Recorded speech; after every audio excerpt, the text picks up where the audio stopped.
Hey everyone, this is Mike. Today we are back in Destiny 2. Now, a couple of weeks ago I did my first impressions on Season of Arrivals. Overall, I have to say, my first impressions for Season of Arrivals were very good. But back when I made that video, of course, we were in the honeymoon phase, new content came out, new things to go after, new weapons, that kind of stuff. And then usually, because there's new stuff, you are very positive towards it, because you are in that honeymoon phase. So I decided, a couple of weeks down the road, it's been, I think, about 3 weeks now or something like that, that the season has been out. And I think I have a much more formed opinion now, without, of course, being stuck in that honeymoon phase. Now, I do have to say, overall, my feelings about Season of Arrivals are still pretty good. I think this is definitely a step in the right direction when it came down to the content that was added. Like, for example, the dungeon is still fantastic. I think they could have probably done a little bit better when it came down to the mechanics, because you're basically having one mechanic, light and dark modes, that persists throughout the whole dungeon. So I would have loved to see if they could have done something else instead of just using that one mechanic in all of the different encounters. But still, I think the dungeon is fantastic. It's a lot of fun to do. I'm still going to be doing it every single week with my friends, to go after some of the weapons that are in there, to go after some of the armor, because some of the armor in there really looks fantastic. So I do really want to get the full set of that, and I'm still going to be trying to do my solo flawless for it as well, even though that one is probably going to take a little while, because this is a really tough dungeon to solo. Definitely a whole lot harder than Pit of Heresy, because that one only took me a couple of attempts, and there was only really one encounter that was really tough to do there, which was the one where you have to do like tower defense, so to speak. But in this one, pretty much all of the encounters are so heavy, and things just hit so hard. It's really tough to do this one. But I'll get around to doing it eventually. Maybe try to gear up a bit, try to get those taken mods that I don't have yet. And I'm definitely gonna give it a serious try to see if I can get it down.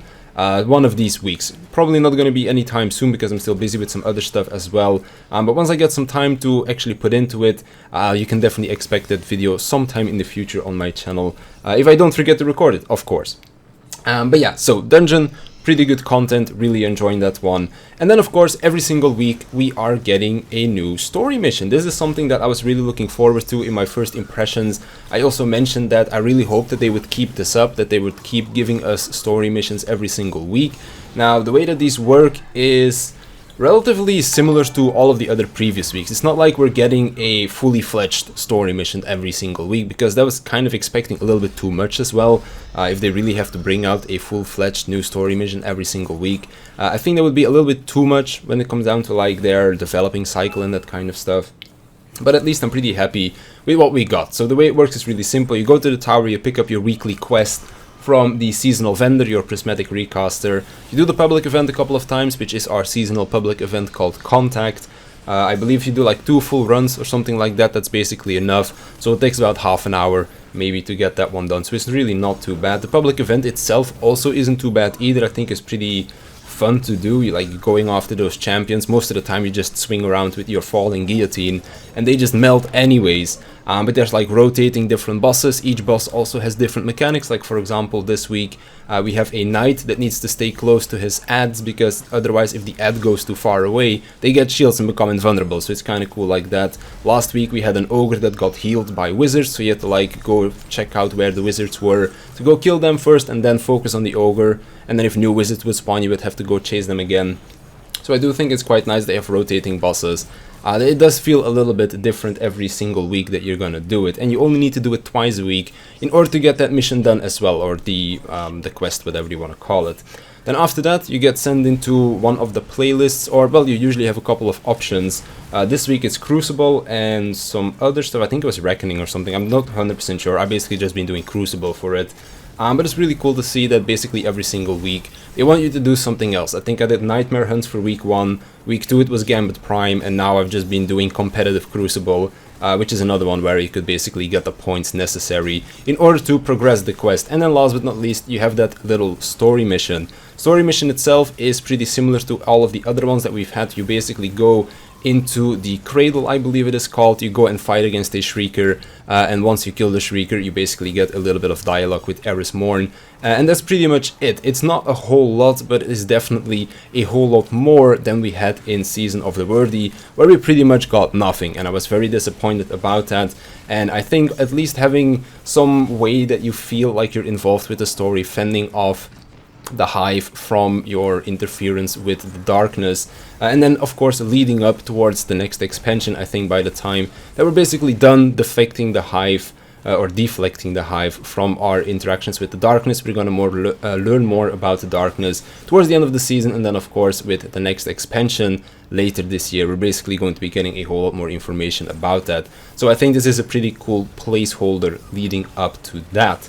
And then of course, last but not least, the Prismatic Recaster itself, our seasonal vendor, how we get our gear this season, I think is a really cool addition to the game, and I really wish that they keep doing this going into the future as well, because of a couple of reasons.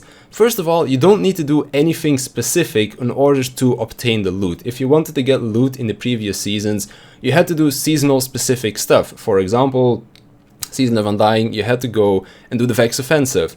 In Season of Dawn, you had to go and do the, what are they called again? The Sundial, that kind of stuff, and then you would get your rewards after that. Of course, you still had your bounties that you could do to get weapons that way, but in general, the fastest way to get your weapons and armor was to go do the Sundial itself. I'm not 100% sure on the armor actually, but when it came down to getting your weapons, you would do the Sundial. Right now, you basically get these Darkness Engrams, I forget what they're called, but you basically get these by doing just about anything. You can do the seasonal public event, you can go do Gambit, you can go do strikes, just like I think even normal public events might do it as well. So there's basically a lot of different ways for you to get these Umbral Engrams, that's what they were called. And then you can choose to do two things with them. Either you just decrypt them at your, at like the Drifter's trash can as people are calling it, and then you get some random loot out of it. I believe it also has some world loot in it if you don't focus it. But if you want to get something specific, a specific armor roll, because that's really cool, you can actually get specific rolled armor when it comes down to what stats that you want to focus on. You can get specific weapons out of it. It's always a like a toss-up 50-50 in between two of the weapons that are in there. Or you can just focus it into like a general purposed one. Like for example, you get I think 5 or 6 of these free a week if you have the sufficient upgrades for it. And then you basically can kind of see, okay, I just want a weapon from this season, or I want a weapon from previous season, or I want seasonal armor, but I don't care what armor it is. Stuff like that, you can just get a relatively cheap focused engram. But if you want something more specific, like specific weapons, specifically rolled armor, then you do need to pay a little bit more when it comes down to your seasonal currency. But of course, you can also just stock up on the seasonal currency, wait until you've completely upgraded your Prismatic Recaster, because when you have it fully upgraded, you get a 50% cost reduction when it comes down to the seasonal currency that you're spending in order to like basically get the engrams focused. So that's something that I'm basically going to be doing right now, is just stock up on that currency, wait until I am fully upgraded, which I should be able to do later this week or early next week. And then basically decrypt a bunch of my focused engrams. I'm going to be trying to go after a Falling Guillotine God roll. I still don't have it. I've basically been spending a lot of time trying to get one because it's really fun. They have added some really cool weapons into this season. Like for example, the two weapons are, or like the two swords that they introduced are old exotic weapons from Destiny 1, which were very popular back then. Falling Guillotine is basically Dark Drinkers 2.0, which is the DPS king at the moment. And there are definitely a couple of bosses where you can try to use this one, and even on the bosses that it doesn't really work that much, a lot of people are trying to find ways to make it possible to use this weapon on there. Like for example, knocking off Callus from his little pedestal by using the Leviathan's Breath Bow, which like knocks back bosses a little bit, and then switching over to the Dark Drinker and then going ham on it. It's kind of funny to see what people are coming up with. But definitely really cool to see that they're basically exploring multiple options as well when it comes down to weapons. Swords have always been really strong ever since that they made a change in, I believe, either the previous season or the season before that. But right now, like with Dark Drinker being so strong that it is, a lot of more people are opening up to the thought of using swords for DPS as well, which is really cool. But other than that, there's a couple of other cool weapons in there. I really like the bow. I have a pretty good roll on it as well. The pulse rifle is really strong in Crucible. So there's definitely a couple of really cool things out there. Now, the reason why I think that the armor specific stat rolls that you can get is also a really good thing is because of armor and, well, gear sunsetting in general. So if you don't know about this yet, basically when the next expansion rolls around, a lot of your gear, both weapons and armor, is not going to be relevant anymore when it comes down to endgame content. You'll still be able to use it in Strikes, Crucible, and I believe Gambit as well. But when it comes down to power-enabled content like raids, seasonal activities, story missions, probably... No, actually story missions probably don't count for that. But basically, for all power-enabled content, Trials of Osiris, what's it called again? Iron Banner, that kind of stuff, raids. That's where a lot of your gear that we have right now is not going to be relevant anymore. So your Recluse, your Mountaintops, whatever else you have from your old Pinnacle weapons, those are all going to be sunset and won't be able to be used in the new power-enabled content anymore. So a lot of people will need to find new armor, new weapons, to basically see what they can bring into the next expansion for that high-end content. And I think that basically being able to obtain armor with more specific stat rolls, like for example, I mainly play Hunter, so I want mobility gear for the most part to get my dodge back a lot faster. So I can just go into the Prismatic Recaster, select mobility gear in there for the focused engram, and then I'll get some armor gear out of it. That is kind of high rolled into mobility, so I think that is a really cool thing that they did that, basically making it easier to obtain those armor rolls that you were looking for, because you're now going to have to replace your armor a whole lot faster than you would in previous expansions and stuff like that, which I think is incredibly cool. So those are kind of like my second impressions, I guess you could say, of Season of Arrivals. I still really enjoy current season. I'm still playing it almost every single day, definitely coming back every single week to see what the new story mission has to bring. Then of course the Prophecy Dungeon, still enjoying it a lot, still going to try for that solo flawless at some point. Maybe I'll upload like a full run of the dungeon sometime soon when I go through it again with my friends or something like that. But yeah, dungeon is a lot of fun. Contact public event is, well, it is a public event, so it is what it is. Prismatic Recaster I think is a fantastic initiative, and I really hope that they expand upon it, maybe going into the expansion as well, because I really think it was a good idea. And weapon sunsetting, yeah, it kind of sucks.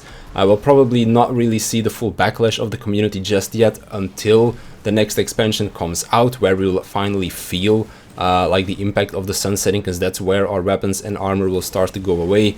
But basically, like, your armor and weapons that you obtain right now will basically be good for another year, and a year is a very long time to be sticking with the same weapons and armor, so I definitely don't really think that is going to impact me all too much per se, but I'll probably do a follow-up video on all of my thoughts on weapon sunsetting in the future, because it is something that I'm kind of two ways about. On one hand, I think it's a really good thing, but on the other hand, it's also not such a good thing, so I'm kind of conflicted on that, but I'll do a video on that in the future as well, because this video is already long enough as it is. So that's pretty much going to be it for me. I want to thank you for watching. I want to thank my patrons for supporting me, and I'll see you in the next one.